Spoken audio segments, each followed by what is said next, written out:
My name is Tetet Lauron, and I am an advisor for the Rosa Luxemburg Stiftung. And we would like to welcome you to our official side event during the HLPF titled Visions for a Just and Transformative Recovery. So, before we start, just a few housekeeping announcements. First, we would like to request you to introduce yourself by typing in the chat box your name, your organization, the country where you're joining us from. And of course, if you have questions or comments for our panelists, you may also use the chat box for that. As you may already know, this event is recording and we are also streaming live on the Rosa Luxemburg New York Facebook page. All right? So let's start off by asking you folks to join in our Mentimeter poll. How does a just recovery look to you?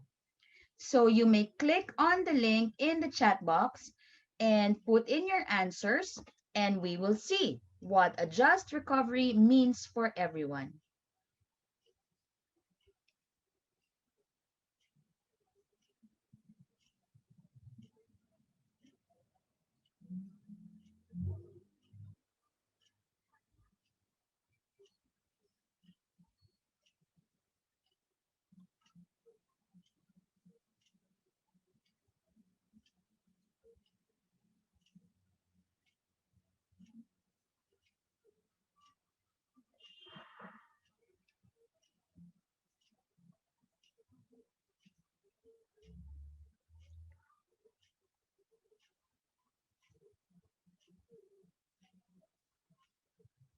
Make sure you click on the link on the Mentimeter poll so that we can also hear back from everyone what a just recovery looks like for all of us.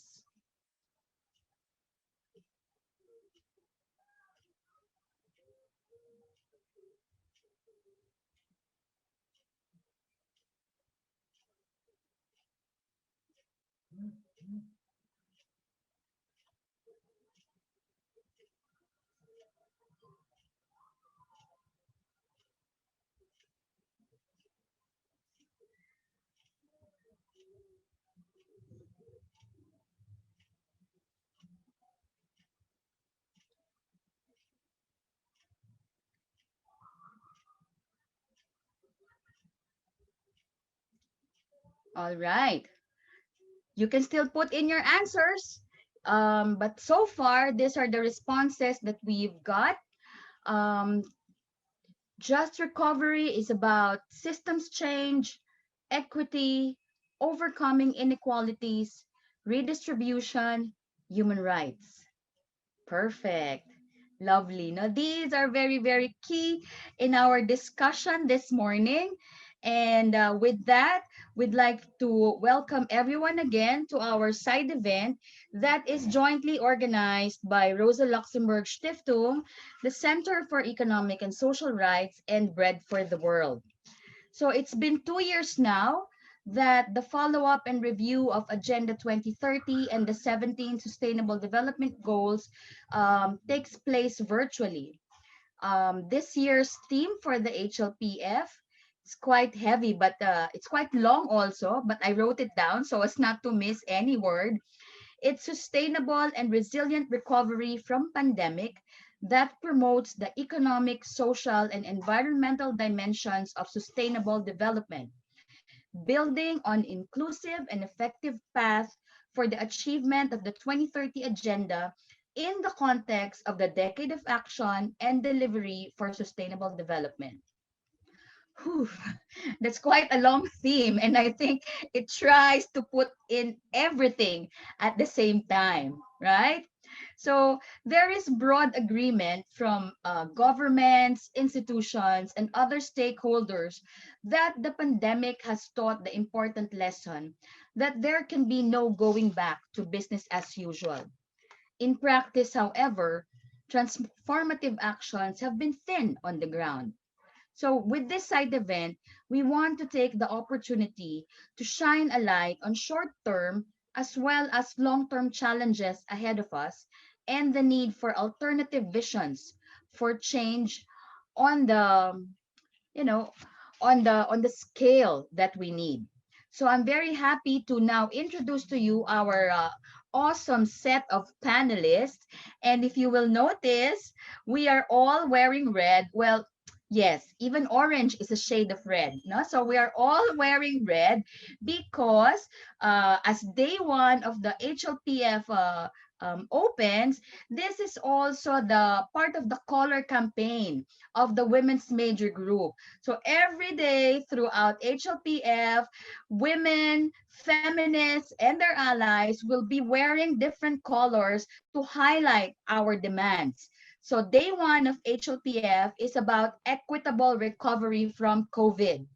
All right. So if you're channeling equitable recovery from COVID, it's not yet too late for you to grab something red and be with us in solidarity in our call. All right. But first, let me introduce to you our panelists for this morning. First, we have Kate Donald, who is Director of Program at CESR, and she is leading the collaborative efforts to build a blueprint for a rights-based economy. Good morning, Kate. Next in line, we have Johannes Gruen, who is the head of the Economics and Sustainability Department of Bread for the World. He was also a consultant for international politics in the German Bundestag for the Green Party. So welcome, Johannes. Next, we have Dunja Krause, who is a research officer at the UN Research Institute for Sustainable Development, and she leads the work on the social dimensions of climate change. Dunja also coordinates the work on just transition and the research on transformative adaptation in coastal cities. And last but not the least, um, warm welcomes to my friend Wardarina, who is the Deputy Regional Coordinator of the Asia Pacific Forum on Women, Law and Development. She also heads the Feminist Development Justice Program. And for HLPF, she is a co-chair of the Asia Pacific Regional CSO Engagement Mechanism. So we're so fond of very long titles, no? So welcome, Wardarina, and welcome, panelists. So let's dive deep already, no, in our discussions for this morning. So HLPF 2021 is being convened to discuss the performance in meeting the goals around poverty, hunger, health, decent work, and economic growth, inequalities, responsible consumption and production, climate action, peace and justice, and of course, the means of implementation. It's undeniable that the pandemic impacts Agenda 2030 and the specific goals being discussed. So let me ask Kate and also Rina, why is there a need to talk about visions for a just and transformative recovery? Is there something wrong, or what is wrong with the post-pandemic visions being set into motion at the multilateral level? So Kate and Rina, you have 7 minutes each. Take it away. Rina, do you want me to go first or do you want to go? Go ahead, Kate. Yeah, okay. You can go ahead. So hi, everyone. It's really nice to be here with lots of wonderful people. And yes, I'm Kate. I'm from the Centre for Economic and Social Rights. It's very early where I am, or I'm not a morning person, at least. So for some people, 7:40 a.m. may not seem early, but for me, it seems early. So apologies if I don't make total sense. I'll try my best. So yeah, I mean, thanks for the question, Tet. So, you know, we have heard a lot of kind of rhetoric and a lot of, you know, high level visions about, you know, the kind of what the world post-COVID should or might look like. But I think it's important to note from the outset that COVID COVID hasn't just created a new crisis, right? Like it's exacerbated and made more obvious the latent crises that were roiling underneath the surface. So, you know, the crisis of inequality, the crisis of racism, of climate breakdown, the care crisis, related to the crisis of the ongoing sexual division of labor, corporate capture, you know, all of these crises, many of which have been going on for decades, frankly, have been kind of brought to light more obviously by the COVID pandemic and by the inadequacy of government responses to it. So I think that really has to inform our analysis of like what the post-COVID visions are and like whether they're good enough or not. And, you know, I think that the kind of, at least towards the beginning of the pandemic, the big kind of rallying cry from the UN and various world leaders and other multilateral institutions was this refrain of build back better. I'm really not a fan of this, and maybe I'll explain why a little bit. So, you know, it sounds kind of innocuous and kind of nice, right? Yeah, like, you know, let's build back better. At least it acknowledges the need for some change.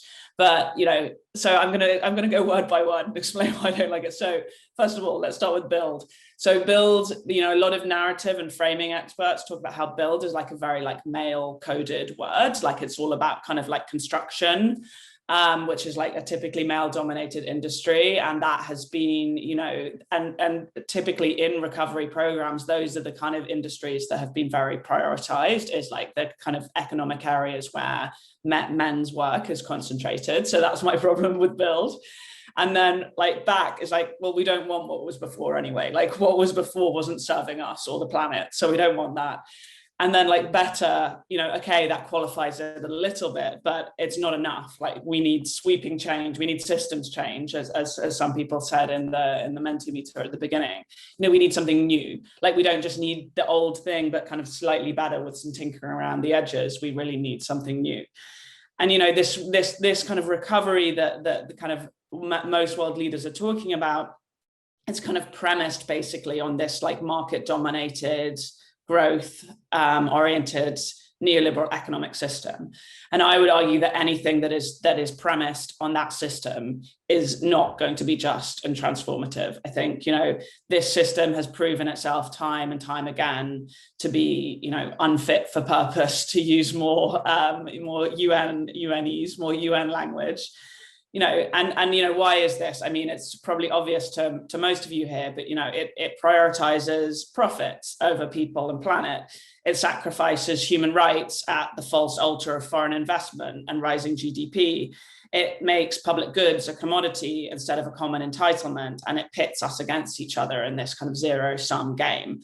And it also continues the neo-colonial extraction of wealth, resources, and power from the global south and channels them to rich people, mostly rich men in the global north. So we really need to, like, when thinking about post-COVID recovery, we really need to like extend our political imagination, I would say, and really build a new narrative.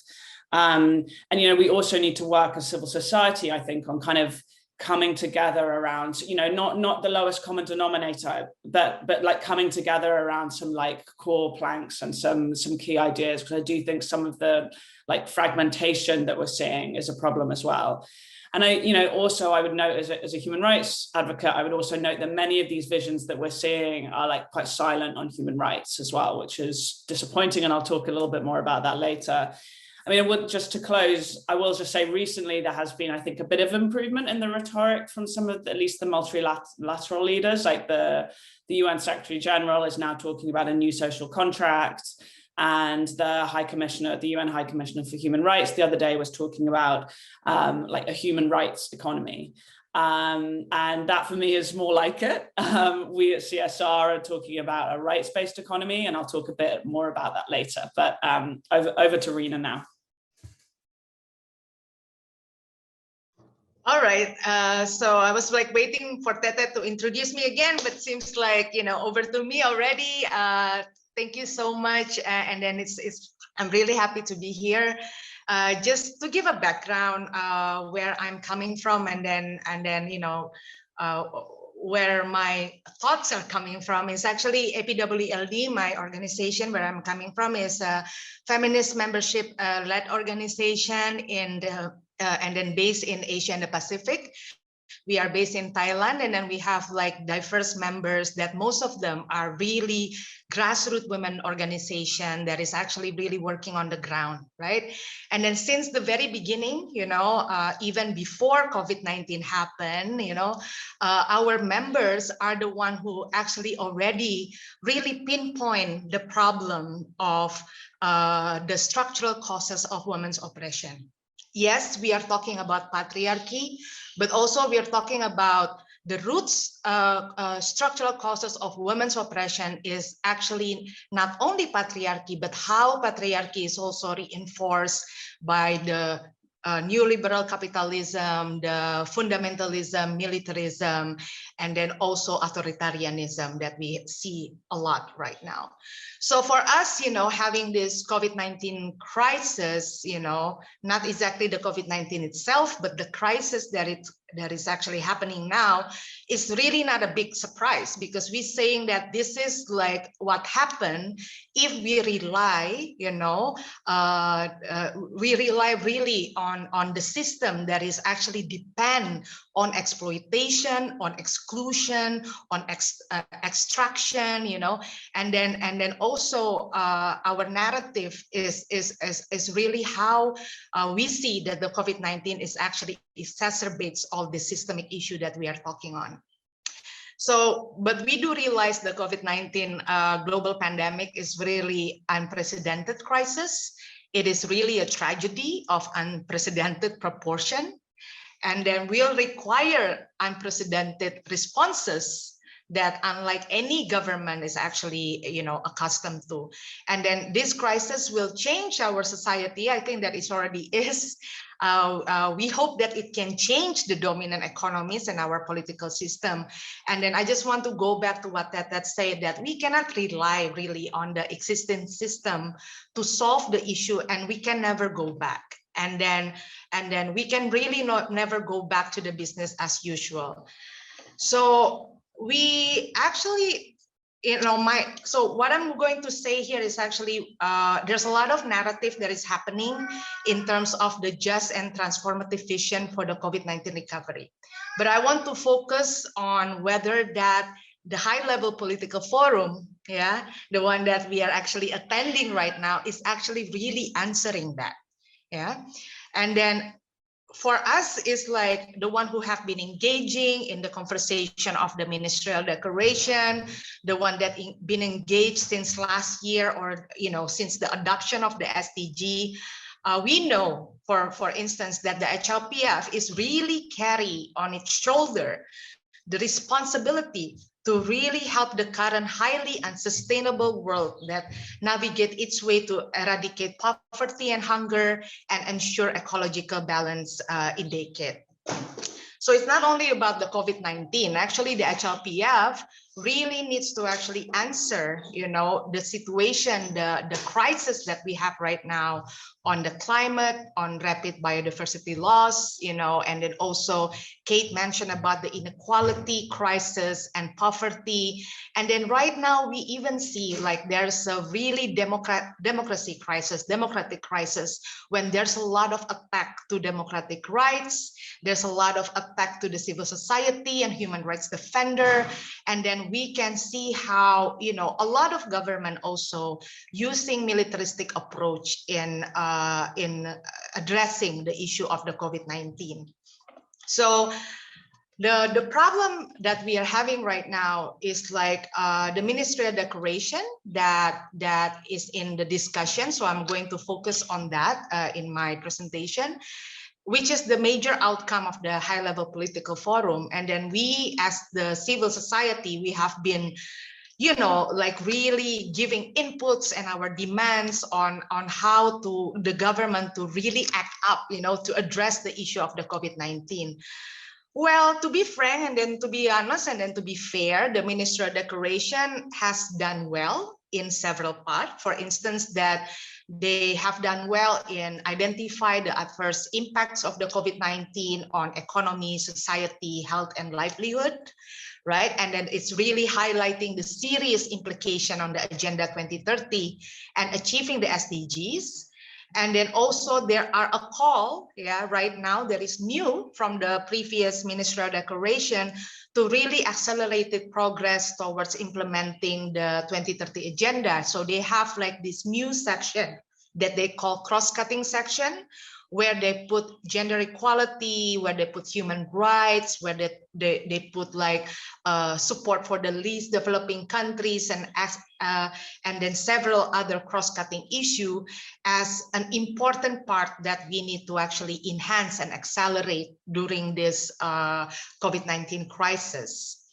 However, the situation, like it seems like they're understanding, and then giving a lot of emphasis on the problem, but not really so much on what we need to do. What are the solution of that, right? We see that right now, not only the ministerial declaration that is happening this year, that is still, under silent procedure now, but also from last year when we don't have ministerial declaration, and also the high-level political forum discussion, we see there's this really a lack of ambition that how we actually able to address the crisis that the world is really facing with. So it's very conservative in a way. They have like a very traditional approach rather than transformative, not really moving away from the market-based, market-oriented kind of solution.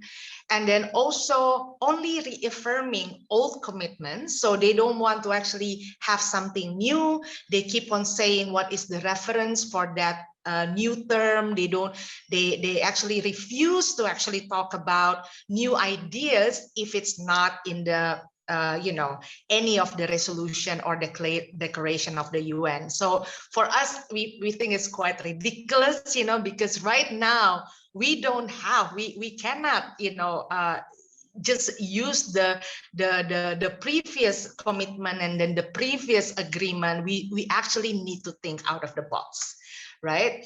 And then we also, what we have been saying for us, from APWLD, and then I'm also, like what Tetet said, one of the co-chair of the Asia Pacific Regional CSO Engagement Mechanism. So it's like the major group, but in the region, in Asia Pacific. We have been saying this for a long time, like for us, we don't, embrace SDG as it is, because we know there's a lot of fault in the Sustainable Development Goals, right? Because it hasn't really moved away from the neoliberal capitalism agenda. It hasn't really moved away from the issue of, like how to secure financing and etc. But one thing that we always say that, if we really want to make sustainable development work, and then we really want to have a just and transformative development, right? We actually need to look into and address the issue of the systemic barriers for the sustainable development and development justice, right? The way we see it, we actually need to look, all the economic policies, financing, unjust trade and investment agreements that is happening now. We need to look into the issue of the corporate capture that is happening, and also land and resource grabbing. We need to see the really inherent issue of patriarchy and fundamentalism, militarism and conflict, and then how this now we seen more and more of the patriarchal authoritarian governance. The thing is that is not discussed anywhere in the high-level political forum, and not discussed also in the ministerial declaration. For instance, with the issue of the militarism that we have right now, with so many things that we need to do, that that happening in the world, for instance, like in Myanmar, there's no recognition of the issue of militarism even in the ministerial declaration. I'm going to stop here. I think I passed my time. Maybe next I want to say, what we are pushing for, what we think by just and transformative vision. Go ahead, Tet. Thank you so much, Rina, and also Kate, for clearly laying down, why we are saying there's a lot of things that are going wrong in the current way that governments and the multilateral system are interpreting or trying to implement recovery. No, even though we hear a lot about clean, green, inclusive, and sustainable recovery, these are big words, but what is really happening uh, leaves a lot to be desired. Yeah. So now I'd like to go to my next question and to my next panelists, because um, we've already been hearing a lot about the explosion of the debt crisis, glaring inequalities, when at the time when millions are losing their jobs and livelihood, um, how many people, how many billionaires are amassing even more wealth, no? Um, Intensification of the climate breakdown, especially in this pandemic season. These issues definitely need to be considered in any response to the current situation. So the response is not just for the short term, but also for the longer term. Now, both of you have been really working on, trying to um, provide the evidence, bring out the stories of communities and our partners working for alternatives. Now, based on your interactions, what could a just and human rights aligned and transformative recovery look like? So, what role or how can we revitalize international cooperation and solidarity, which seems to be the buzzword among governments, especially when they go to the UN meetings? So, I asked Dunya first from UNRIST, and then after that, we go to Johannes. So, Dunya, over to you. Thank you, Tetet. And maybe I'll start by saying that my answer to the question actually depends a little bit on the day I'm having. As everyone, I have more optimistic days where I see the hopeful progress and all the good things that are coming out of crisis even. And worse days where maybe I'll see more of the cynical and wrong things that we can unfortunately witness so much in this world. But as Kate already pointed out, COVID demonstrated quite plainly how unsustainable and unjust our current system is. It has deepened existing inequalities. It showed how blatantly undervalued many so-called essential workers are.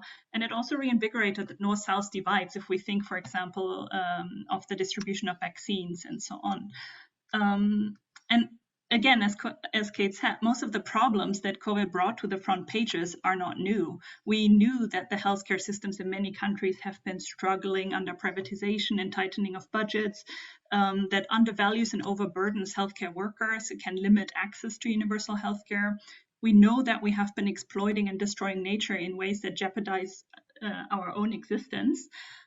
But to include something a bit more positive here, what we maybe had almost forgotten is that strong public policy intervention is possible and can make a really big difference. And I think this is something that we have been seeing in a lot of the immediate COVID responses, and also something that can still happen in the longer term recovery plans. So I think while the pandemic has, of course, caused a lot of loss and suffering and has made many things worse, there are some lessons and insights to be gained for our discussions of the just and transformative recovery.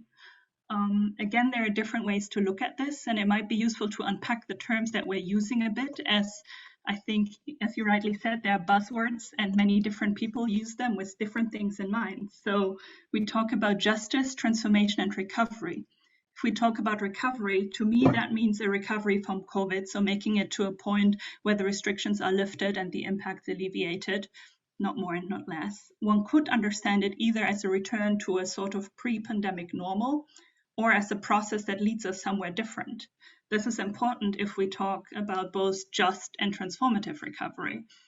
Just can mean different things to different people, right? It could be aimed mostly at not exacerbating inequalities and injustice people are already facing, or at tackling and overcoming these existing injustices. And I think that's a really big challenge, because we're navigating somehow between these different narratives and understandings. And ideally, we need to find a way to achieve both. So ensure justice more justice within the given system, while we're also tackling and overcoming the systems that are building injustice and inequalities into it, right? So the last element of transformation, per definition, usually implies systems change. So that rules out the return to business as usual, and it aims for something fundamentally different, so better. Again, it's not at all trivial to determine what better means, but here the 2030 agenda can actually come in handy. Unfortunately, it's often reduced to the 17 SDGs and the indicators, etc., but the document contains a lot of kind of very helpful language that can help us formulate what countries have actually signed onto and then also demand accountability. So there is the aspiration to transform our world already in the title, set it on a sustainable, resilient, poverty-free path. There's wording on human rights, on equality and non-discrimination. There's a clause that says, we are determined to ensure that all human beings can enjoy prosperous and fulfilling lives and that economic, social and technological progress occurs in harmony with nature. So that's something countries have already signed onto, and that we, in our day-to-day, maybe forgot that they already said they were going to do that. And I think this is something that we can work with, where we can really demand accountability and where we can demand change, because this is something that governments and businesses actually and civil society have already undersigned, basically. At UNRIS, we produced an entire flagship report to unpack the concept of transformative change and analyze what kinds of policies are needed to support the aspirations of the 2030 agenda. And while this was done quite a bit before COVID, I think the challenge remains, as usual, moving kind of those theoretical ideas from paper to practice. How do we get countries to take their commitments to justice and transformation seriously? And I think this is just, I mean, this will remain a continuous struggle. People need to organize and demand justice and transformation. But then the good news is that we see more and more of both the struggle and progress for transformative change happening already. And I think despite COVID, climate activism, for example, remains very visible. In some ways, COVID has also increased the general understanding for the need of a just transition for social protection systems that wasn't there before. And I think ultimately, for us right now, we think that we need to just sign on to a new agenda that recognizes that environment and society are intrinsically linked, and that we can only come to like helpful policy if we adopt integrated approaches that recognize these links. And we're currently working on something that's called towards a new eco-social contract. So trying to take this new buzzword of a new social contract again a step further and discussing a little bit what would this mean? How do we actually come with a new framing that really challenges this profit orientation and this economic primacy that we need to really reduce, and we need to kind of move away from seeing environmental and social issues as consequences of economic policy to conditioning economic choices on sustainable, just social ecological outcomes. I think I'll stop here and hand over to Johannes, I guess. Thank you so much, Dunya. Johannes, the floor is yours. Thank you, Ted. Of course, first of all, thanks for inviting me to this discussion. It's always inspiring for me to have these opportunities like this today to get the broader picture, though we all are facing limited possibilities to meet in person and to have that informal exchange. Now, there's a lot has been already said,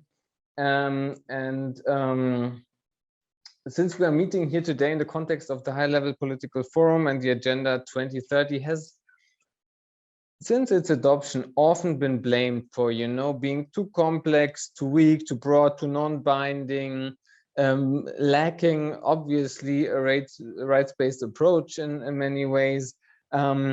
I sometimes wonder whether the challenge or the problem is the Agenda 2030 itself, or whether it's the lack of appropriate instruments and facilities to react to cross-cutting issues. It's all blamed on the agenda, and I think that's in some cases not fair, because we had a big party in 2015, and 6 years later we're still coping with the hangover. But is that because of everything positive that, you know, with the Paris Agreement, with the Agenda 2030, with the Addis Ababa Action Agenda happened in 2015, or what came afterwards?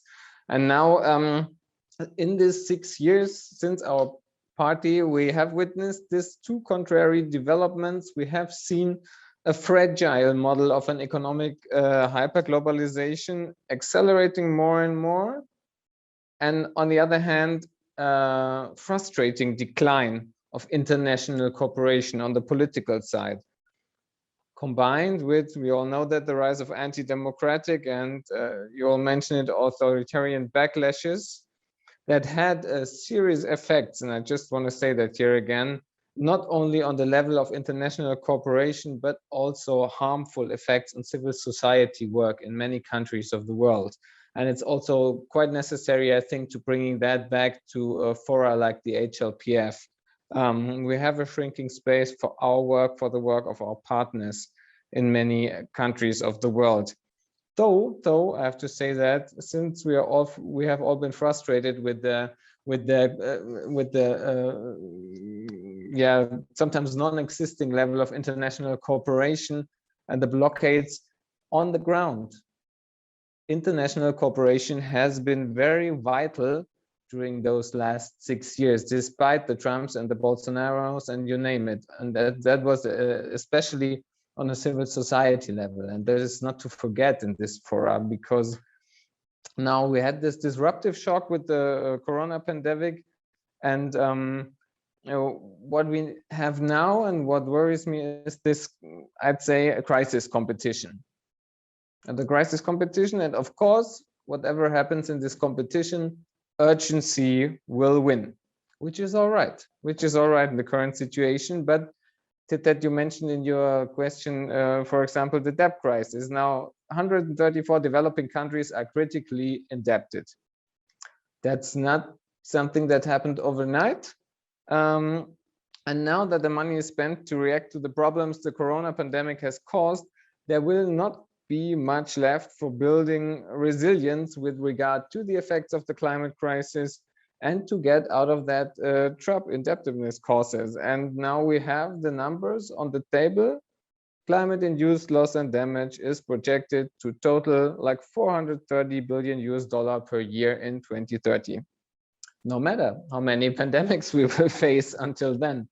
So we have recently conducted a study on this triple nexus of COVID, climate, and debt crisis, trying to make some proposals to how to react to what we call multi-hazard exposure with its short-term and long-term effects, because I think that is the big question also of this year's HLPF. When we look on the goals and look on what is urgency and what is like the next 5 years perspective.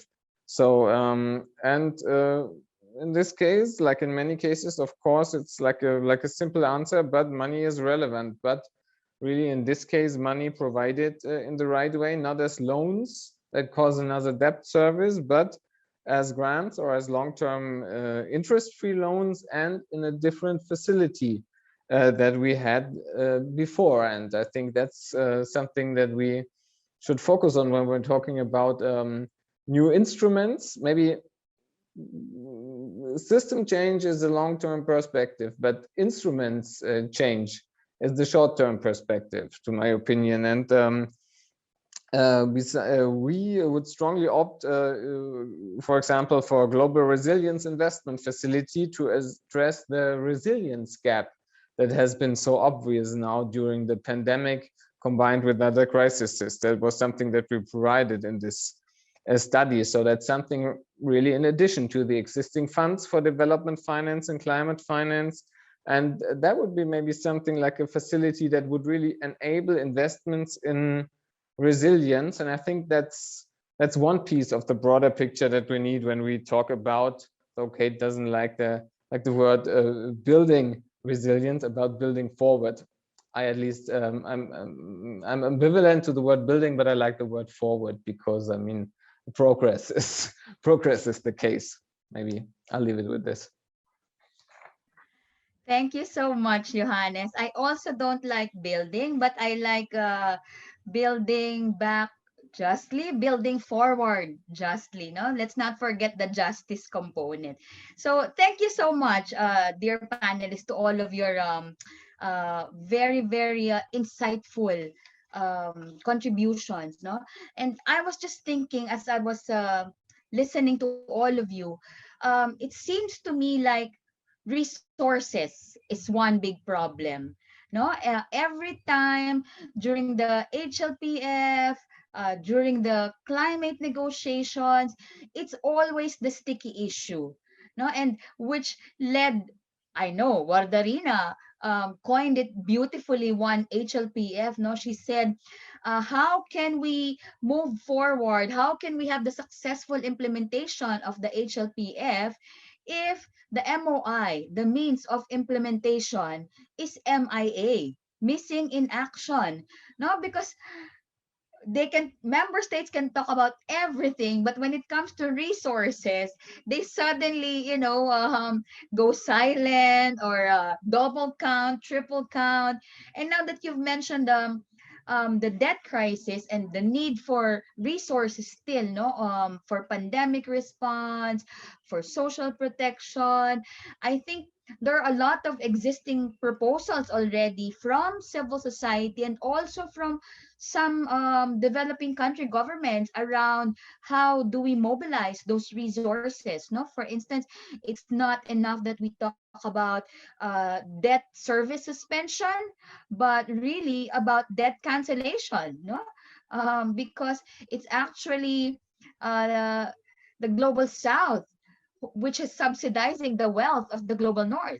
No, Kate mentioned that earlier, and I think we also need to consider a lot of the more practical proposals that are already on the table. No? Like, why not tax high net individuals and corporations?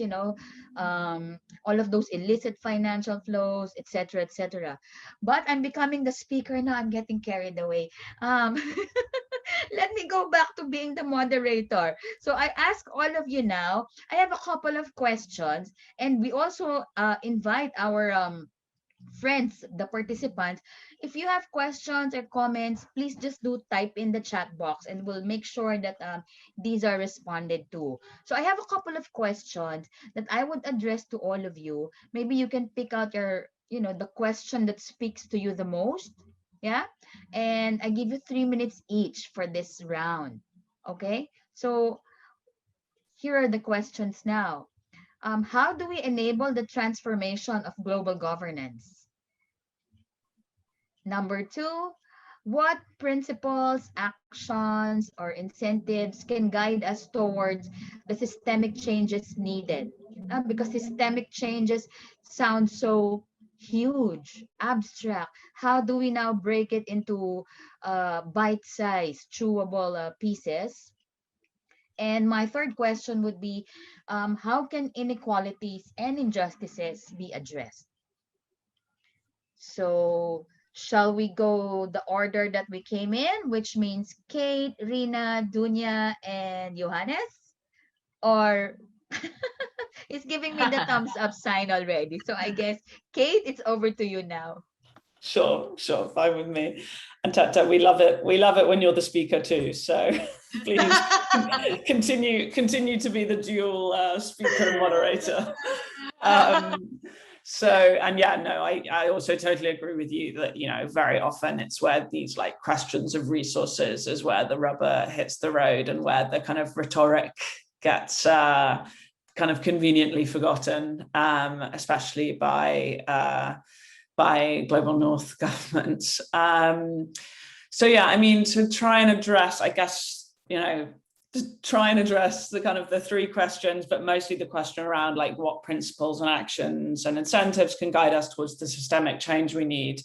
So, I mentioned before that at CSR, we're really working on trying to build up this vision of a rights-based economy. And this is something, by the way, that we were kind of working on pre-COVID, and we feel has only become even more relevant, since COVID.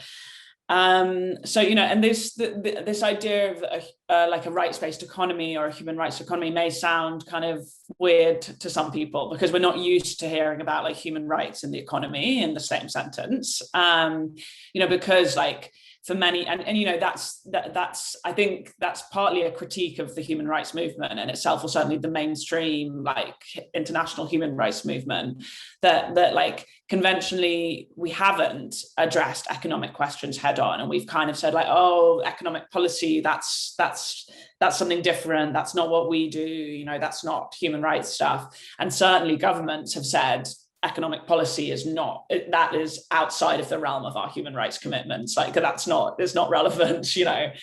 But I think, you know, increasingly over the last few years, there has been a change in that. You know, I think human rights actors have begun to like really understand that they need to tackle these economic issues if they're going to work for the full realization of human rights, because it really is like a huge obstacle. Like economic policy, which kind of, you know, only redistributes upwards or entrenches inequalities in like power and wealth and, you know, patriarchy, is a huge obstacle to the realization of human rights, and at a global level too, right? Like, you know, the kind of economic policy that we see at the global level and the global economic governance deficits that we see really work to like the detriment of the realization of widespread detriment of realization of human rights in the global south as well. Like, really, you know, if you look at debt burdens, for example, I mean, even pre-COVID, you know, it's something like 70-ish countries were spending more on debt servicing than they were on their health budget, for example.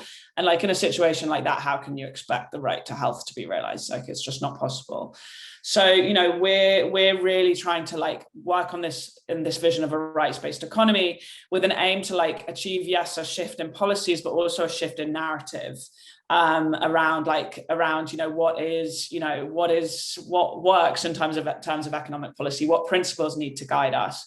And you know for decades, you know, under the neoliberal system, it's been all about, you know, like it's been all about kind of economic prudence and efficiency, and GDP growth has been, you know, and the neoliberal, the kind of stewards of the neoliberal system have been incredibly successful, not in creating widespread well-being, but in kind of entrenching this narrative that this is the only way that an economic system can work. Like there is no alternative, as used to be said. But, you know, there is another way. And I think many of us know that.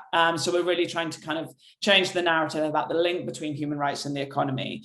And, you know, I think sometimes the human rights framework is thought of as like innately individualistic or inherently a bit conservative. And actually, like, you know, I don't think that's right. And, you know, we're trying to kind of really show that there is like a progressive vision of human rights that can really help us guide economic policy and, you know, really enrich our vision of economic justice. Because, you know, human rights, they do provide this kind of widely agreed framework of ethical values and legal obligations that should underpin our economies. And they kind of give flesh and force to values like dignity and solidarity and equity. And they are, you know, contrary to what many people think, they are actually far from neutral about how resources should be distributed within and between countries. So the fact that human rights, for example, have been widely absent from discussions about Goal 10, the inequality goal, has been very frustrating and telling. There's been a tendency, even among civil society advocates, to kind of think of Goal 16 as the human rights goal. And this is really reflective of a kind of long-standing bias towards civil and political rights among human rights, even human rights activists themselves. Like, oh, well, that one's about like political freedom, so that's the human rights goal. Well, no, like they're all human rights goals. Exactly. So yeah, I mean, you know, and I also just want to close on saying, I know I've gone over my time, I also just want to close on saying that I think something that's really important for us all to think about is how our visions interact with each other's and with all the other kind of progressive visions that are being put out there.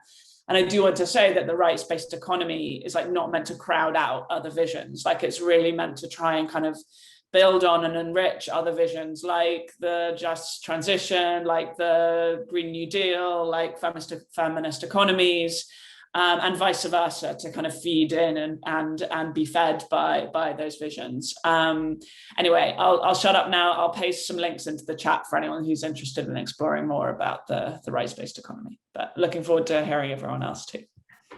Thank you so much, Kate. And it's really very interesting, what you said about us still in civil society thinking in silos, when in fact we have been challenging governments to think outside, break down those silos. So my one takeaway from what you said, the human rights is not just in goal 16.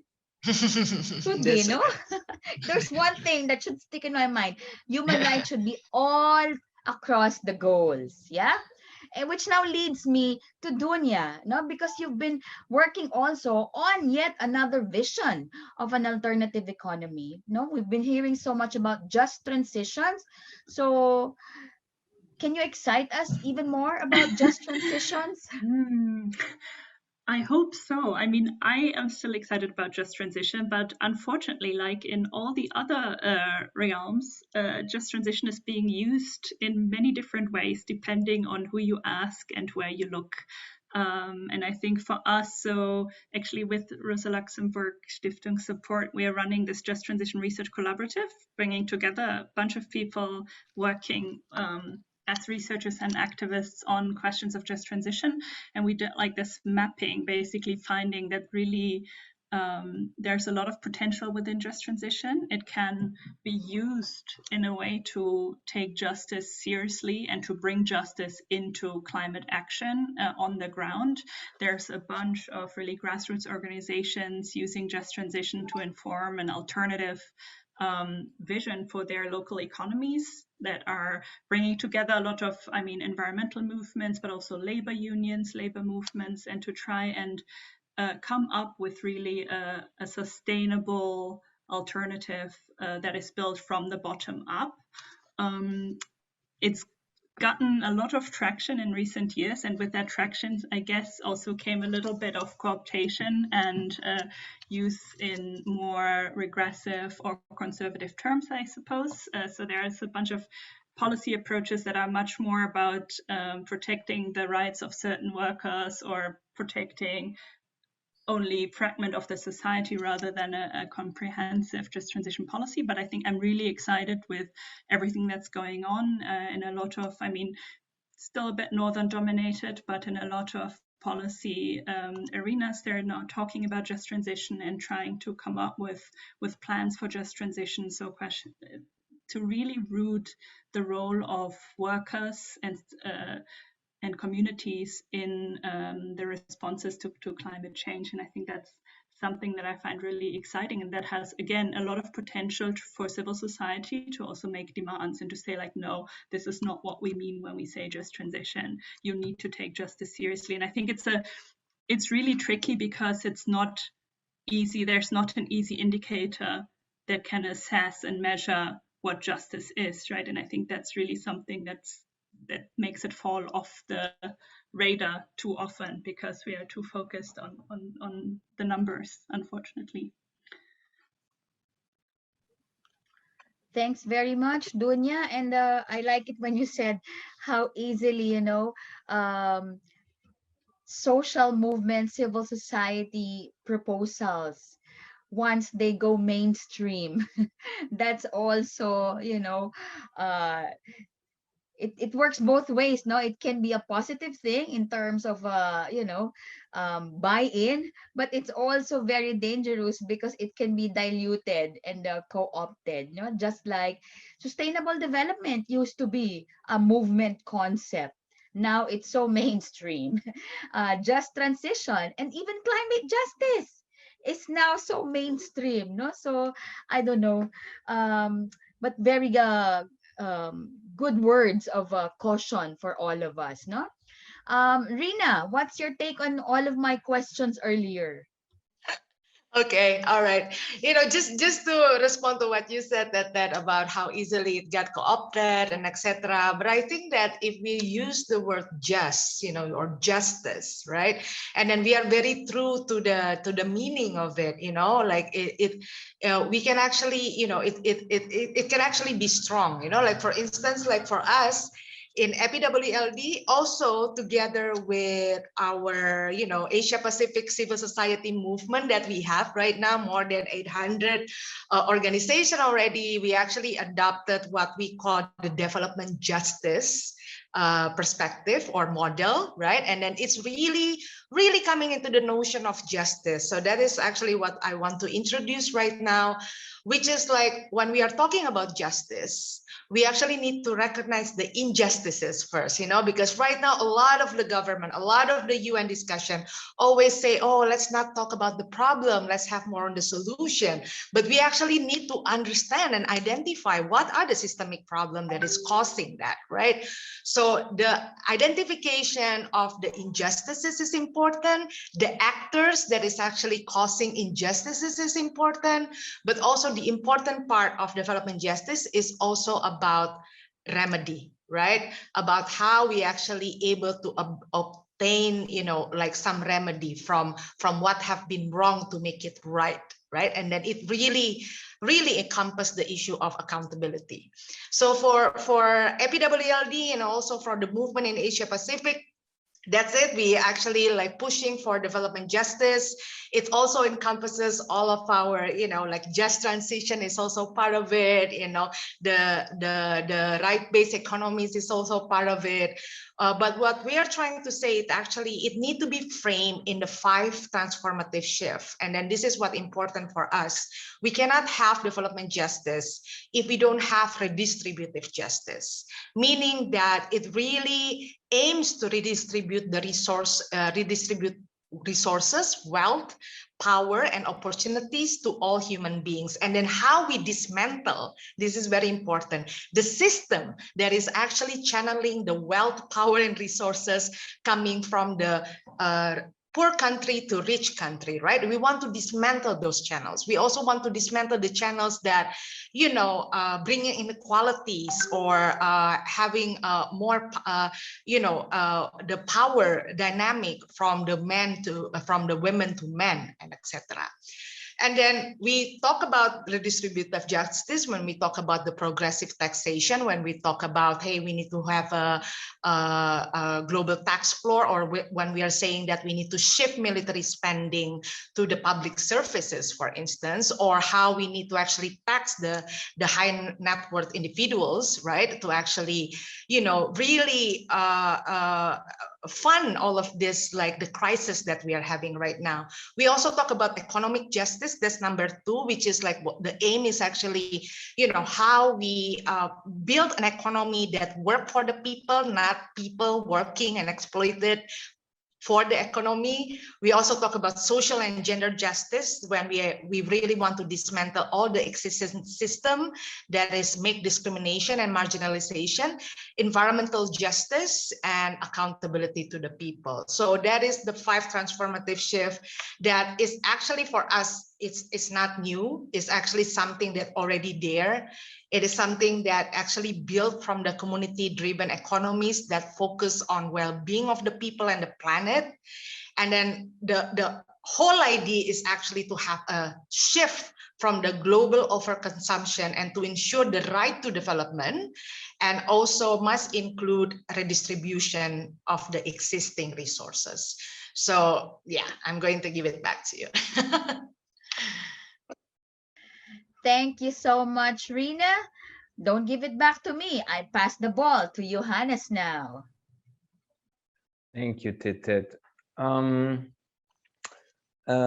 would like to refer to something that Dunya said, and that I found very interesting. Dunya, you said strong public policy interventions are back on the floor, so back on the stage. So, and I think, yes, maybe this is a momentum now to to start a debate about really the return of the public good and what is a public good, you know, because that is essential for the vitality and for justice in societies, and also refers, I think, a lot to the principle of leave no one behind, and to the question like is every action helpful for this target group, the most vulnerable and most marginalized? Does it serve them in some way? And I'm not yet sure how many things the corona pandemic and all its disruptive potential has changed, but I think that at least some, of course, also in the corporate sector, cannot ignore the fact that they now have, you know, not only witnessed it, but experienced that in a globally interconnected world, you can't outsource your risks. You can't fully outsource your risks.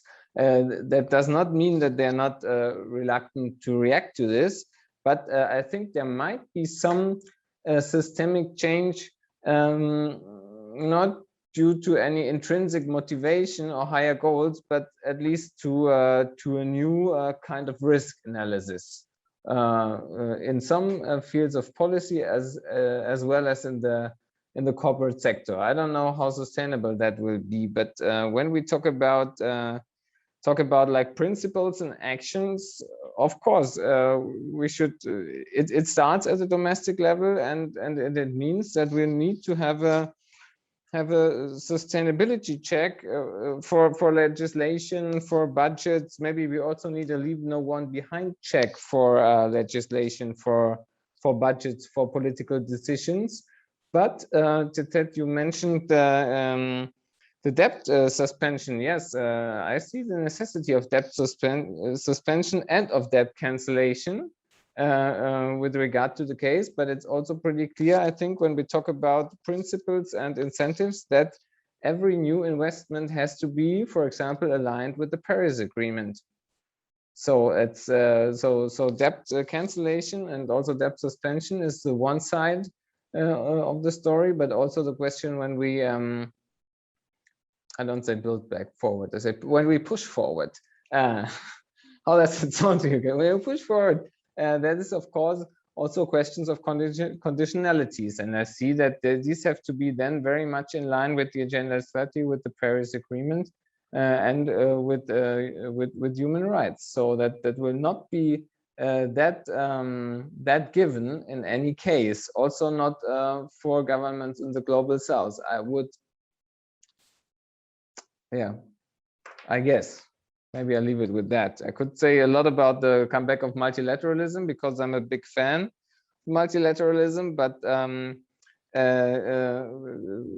yeah, I anyway would not wait for the ones that will refuse to support multilateralism, but also they're like push forward with the ones that are willing to do so. All right, thank you so much for all of your responses. That was just the first round of questions. No, I have more. You all mentioned already about the alternative visions. So that's fine. No, it can come in so many labels, so many different packages. So now let's go to the flip side of that question. What for you are the biggest obstacles to these alternative visions? And since Johannes, I'm so biblical about this, the first shall be last and the last shall now be first. So over to you, Johannes. Yeah, wow. Obstacles. How much time do we have? No. Yeah, I mean, I think it's what I already mentioned, that the biggest obstacle is that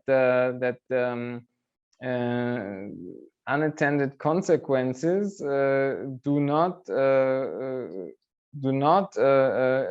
in real time get back to the ones that are responsible for that. So I mean, we still have an economic system where prices don't tell the truth. We still have the wrong framework you know, for example, Germany pays more than 40 billion euro of environmental hazardous subsidies per year. So why do we do that? I mean, it's not even to stop it would not be even like a progressive action. It would just like doing less harm. So I think it's all about this frameworks and yeah, on a structural level, I would say it's really like we're all very disappointed with the state of multilateralism, of multilateral cooperation during the last years, and it has always some ambivalence, you know, to opt for coalitions of the willing within this system to bring progress, to bring forward the Agenda 2030. To have national sustainability strategies that are aligned with the Agenda 2030 and that really also measure the external effects of domestic policies, especially of countries in the global north. And if we would do that properly, I think the changes we need and the systemic changes, or at least the instrumental changes, would be obvious. But of course, the biggest obstacle is maybe a lack of honesty in this to really measure that and to really be more honest with the external effects this role model still causes. Window dressing at the HLPF will not bring a change to that. I remember around 2 or 3 weeks ago, climate negotiations were back in full swing. No, it was also done virtually, and for many developing countries, at the end of 3 weeks of virtual climate negotiations, it has boiled down to becoming a matter of trust. You know, that's how fundamental the divides have been really in the climate space, when developing countries are now telling the rich countries, it's become now a matter of trust, because for so long you have promised da da da da da da da da da, but until now you haven't delivered on anything. So how are we now going to negotiate, you know, in a situation where trust is broken, pledges remain unmet, no?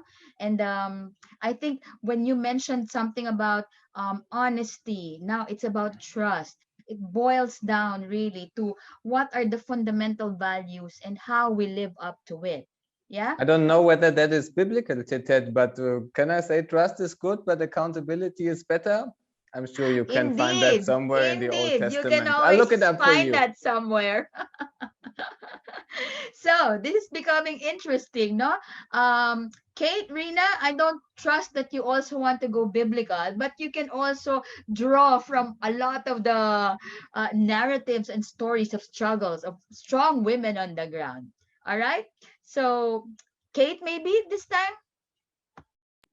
Sure. Yeah. I mean, I think, I agree with what Johannes said, that like the system that we have, which like doesn't build in externalities, is a huge problem. I think that's related to another thing, which is that, for me, I do think the biggest obstacle to realizing these visions is the way that the system we currently have is kind of cleverly set up to be kind of self-perpetuating, because it creates this concentration of power, which then means that this small circle of people who've benefited from the current system have disproportionate influence over economic policies and over our economic systems. So, that we have a situation where, we have monopolies of corporations, we have corporate capture of governments in many countries, not just the ones that people think of corruption, for example, as like, global South problem, or, even sometimes, it's an African problem. But, corruption is endemic in the global North too. It sometimes looks a bit different, but it's still, we're still in a situation where, a small minority of people, corporate elites who have very strong connections to political elites are kind of controlling the agenda. And of course, they benefit from the current system. So I do think that's a huge obstacle that we're up against. And, you know, I would also say, you know, related to that is, you know, I think the system of global economic governance that we have is also set up to perpetuate that system. So, you know, we can't tackle, you know, a lot of the time, you know, in discussions around Goal 10 that I've been in, you know, really the focus is all on the kind of inequalities within countries bit of Goal 10, and the inequalities between countries is conveniently neglected, like especially in some discussions I've been in, kind of convened by the World Bank and people like that. But, you know, we can't, the prospects for tackling inequalities within countries are so slim if we don't tackle them between countries too, because the fiscal and policy space of global South countries is so constrained by the current system of global economic governance we have. And we have to call out like actors like the IMF, the International Monetary Fund, for example, because, you know, they've been perpetuating these policy orthodoxies for decades that have kind of stripped public healthcare systems in global South countries and kind of put in place this dogma of austerity.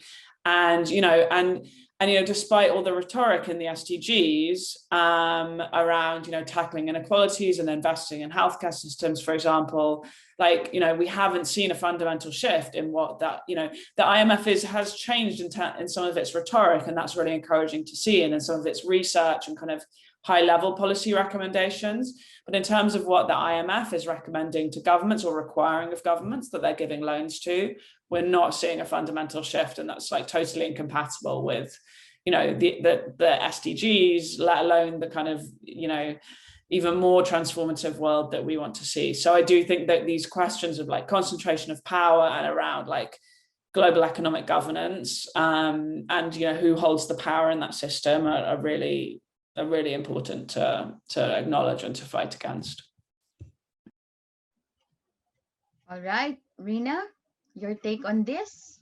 Yes, my take on this, I'm trying to reflect. And then I think that, you know, like it's, you know, I usually say in my, you know, old presentation or when I try to speak is that how, you know, like the problem is like we're living in a world that is really that globalized, you know, militarized, you know, patriarchal and etc. And then coming back again when because yeah, my answer will be the system that we are living right now, and then also coming back again to the jargon of leave no one behind, right?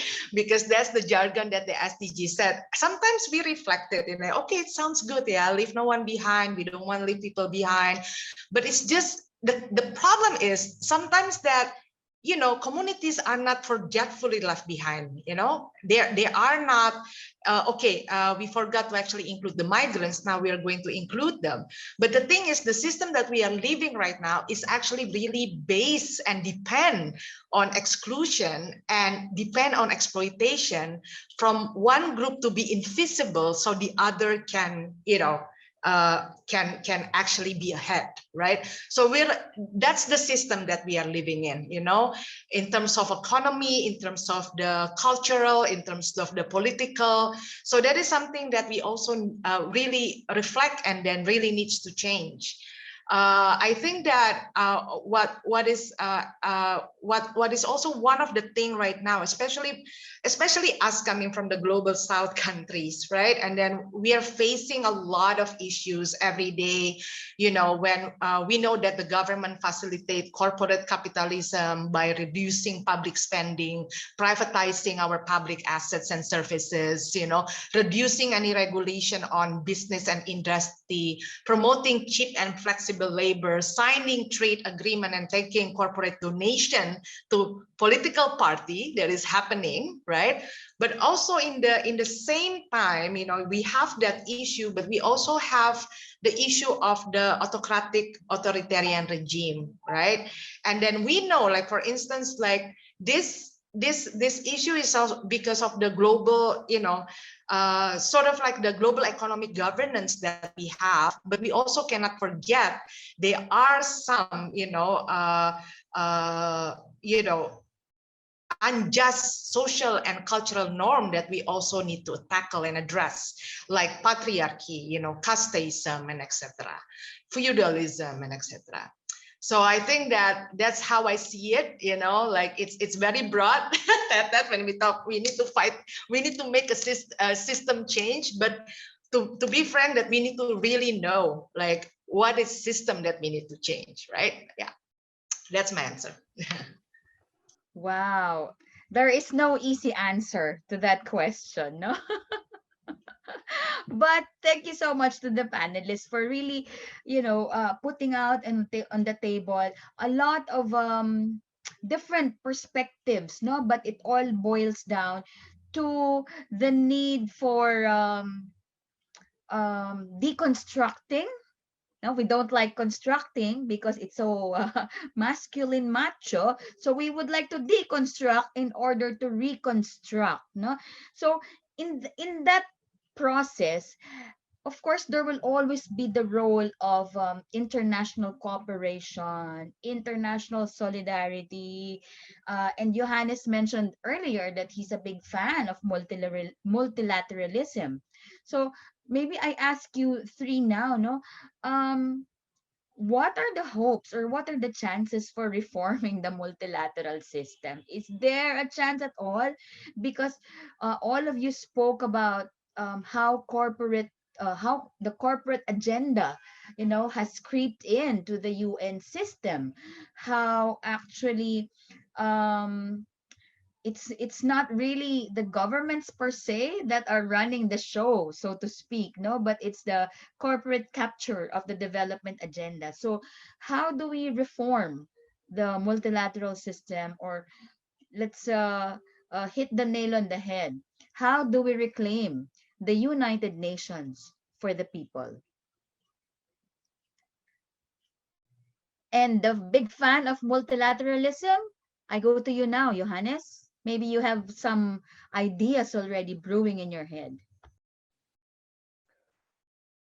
Yeah, it's how many hours do you want to spend on this now? I mean, no, I mean that's of course a huge question, and I'm let's say I'm pretty aware of the corporate capture of the UN, but at some point I also maybe like to ask back. I mean, what, especially in terms of when I think about underfunding, has brought the UN into this situation to open itself to this kind of corporate influence that is, in terms of transparency and accountability, not what we would expect from the UN. I always, when we would have a physical high-level political forum now, I would attend a lot of side events, and on one day in the second week, I would try to look important and wearing one of my few ties, and try to sneak into the HLPF business forum, which is of course not open to public or to civil society organizations, and hear about the discussions there. And that is maybe some symptomatic moment that I faced during my visits to the HLPF within the last years. No, I don't have any simple answer, but as I mentioned, we should think about what has brought the UN also in this situation. And I think, to my point of view, of course, this was a problem within the last years, but of course the authoritarian backlash that we faced in many important countries was a threat that worried me even more, because it makes the UN system itself, dysfunctional, not only influenced by like corporate action, but dysfunctional and blocked. And if the system itself cannot, reform, I mean, what shall we do about, like, call it corporate capture, call it corporate influence? So I would say that since I was positively surprised, for example, by some promising action of the new US government, think about the visa waiver and other things, I would hope that maybe a more self-confident UN system with some actors that try to bring the UN back, you know, on the stage of being capable for action. Maybe this would be a good start. Don't go into the nitty-gritty details of UN reform now, but maybe, you know, from I don't, it's not a good term, I know, but from a coalition of the willing, of the friends of multilateralism within the UN, is maybe the and from other stakeholders like us, like civil society. Maybe this is the point where some, you know, progressive movement can start. I don't see it in, you know, just any fights against corporate capture. It's just too defensive, you know. So I now go either to Rina or Kate.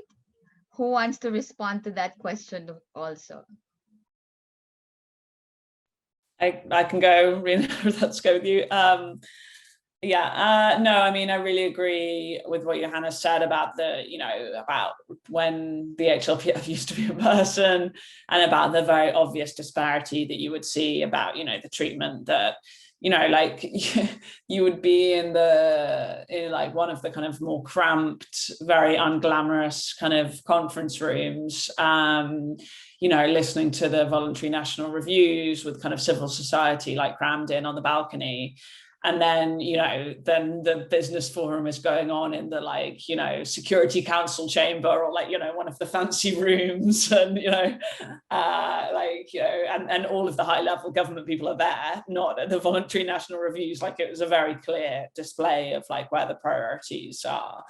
And, you know, the underfunding of the UN is a huge part of that, obviously. But, you know, and also this corporate capture of governments that we've already talked about. So it's all linked. You know, I do think that, like, that, I mean, there's a few different things. I mean, there's obviously many different things, but a few things I would highlight is that, you know, when we're talking about funding in the UN system, you know, human rights is meant to be one of the 3 pillars of the UN, and human rights receives something like 3% of the total budget of the UN. So, like, when you look at that, it becomes a bit of a, you know, a bit of a nonsense. And like, really, like, the human rights kind of part of the UN needs to be given much more importance in terms of funding and in terms of political importance. And of course, the reason that that's happened is because of, like, you know, many country states and governments are politically motivated to keep the human rights part of the UN underfunded.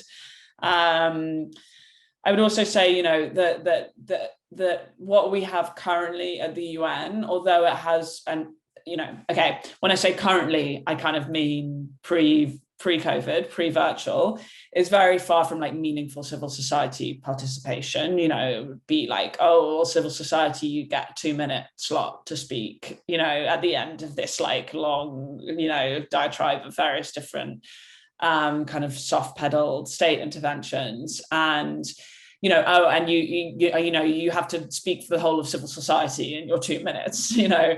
That is not meaningful civil society participation. You know, that do we desperately need, and, you know, and also member states could easily run out the clock so that civil society didn't have time to speak. We even had instances where civil society members were threatened for speaking out the HLPF. So there needs to be a lot more, you know, protection of meaningful civil society participation there, and, you know, some kind of mechanism to make sure like the voluntary national reviews aren't just like commercials, essentially, which is what they've devolved into. I do think that that going virtual has made it even more of a challenge. In some ways, you know, it was an opportunity to open up to more people that wouldn't, you know, necessarily be able to travel to New York for the HLPF, but I think that opportunity has been squandered a little bit, frankly. But yeah, anyway, that those are a few very small things, but. A few small things? That's an understatement, Kate. Sorry. You know what I mean? I mean, there's so many changes that are necessary.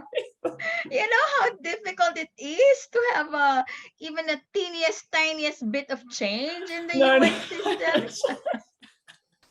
Anyhow, I get what you're trying to say. Now, so time flies when you're having so much fun and so much very interesting insights. So I think I will now take this moment to bring us all back again to this HLPF 2021. No, and maybe this will now be our parting shot, our closing segment, where I ask you now to tell us frankly, what is your vision for this HLPF 21? What is a successful or meaningful? Those are two different things, no? If Dunya were here, she will say those are two different things. So what for you is a successful and a meaningful high-level political forum 2021? Okay, so you have 2 minutes each to respond to that. UN style. Otherwise, I pull your mic off. All right. And I go first to Rina for this round. So, okay. It's very hard to actually talk about the expectation for HLPF this year to become successful and meaningful, because like for instance, just like what Kate mentioned, I think there's a really serious issue of the digital divide, and then we are doing it virtually, participating from the UN web TV, and etc. Right? Like it's really, really hard. And then, but I think like in general, I'm not really talking about this year HLPF, but in general, is actually like for me, the outcome document of the HLPF, is one thing that we can influence. But what is important for me is also the engagement of the progressive grassroots civil society. So I would say that my work is successful, if I can really make able to actually make the grassroots organization that really have the story from the ground, the reality from the ground, able to claim their space in the UN. And then it's not easy, I know, because it's really hard to actually get them to be here. And then we have a time zone difference. We need to actually guide many things and assist many things in terms of the terminology that's been used and etc. It's not easy, but it's actually one of the things, because like if not them, who's going to tell the real story, right? And then for us also, like the way that we say it, even like with all the challenges that we have right now, with the corporate capture of the UN, with the UN system that we are having right now, sometimes it can get frustrating. But we keep telling ourselves, if we don't have that kind of progressive voice that there and then challenging the narrative that they've been doing it, we can be easily like replaced by the civil society in the suit, with all those from the government gongo or the corporate driven civil society. So I'm just going to have it there. Yeah, thank you. All right, so I pass it on now to Johannes. Your 2 minutes starts now. Well, okay. What is my vision, or what would be a successful outcome for this year's HLPF? After the disappointments of the last years, of course, a good and unifying ministerial declaration would be a good official ending of this HLPF. In terms of many voluntary national reviews, I would hope that these reviews, Germany is also like reporting for the second time this year at the HLPF, that these reviews are not the end of the discussion domestically when it comes to the implementation of sustainability strategies in the countries and the involvement of civil society in this implementation processes and in domestic legislation, because sometimes this is like seen as, oh, the VNR presentation, it's the final result of a collaborative work and then it's all over. No, the work starts right then.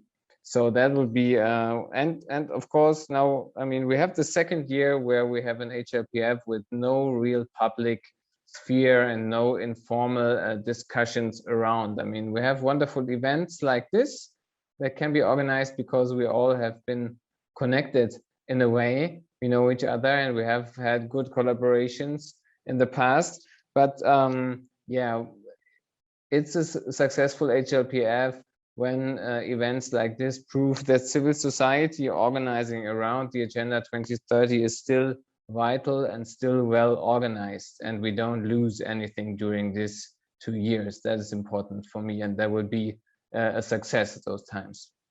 Yeah, full stop. And Kate, your turn. Yeah, I don't have much to say because I don't have many hopes for the HLPF anymore. I've become too cynical. But yeah, I mean, I think building on what both Rina and Johannes said, yeah, you know, the most important thing for me at many of these UN forums is kind of building up civil society solidarity and unity and networks. And, you know, that's even harder when it's virtual, but I do still think that's an important, you know, for me at least, and I think for many of us, that's a really important function.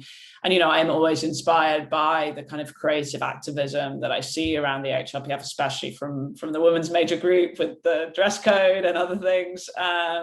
So, you know, that's, and, you know, the stories that I hear and the perspectives that I hear that I may not otherwise. So I do think that's an important function that it serves. And then in the longer term, I would really like to see an HLPF that is actually more of an accountability mechanism, you know, a global review and monitoring of SDG progress, and that's not just a talk shop. But yeah, maybe one day. We can all dream, right? And we can all work towards that dream. Yeah. And with that, I think the message now, or messages are very clear, no?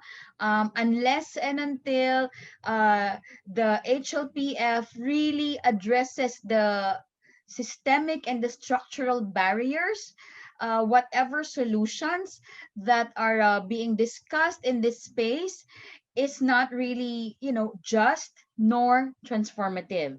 And for civil society, it continues to be a challenge for us now how to engage in this forum meaningfully, especially when the spaces are shrinking, the divides are becoming ever bigger. But we do need to keep holding this space that we fought for.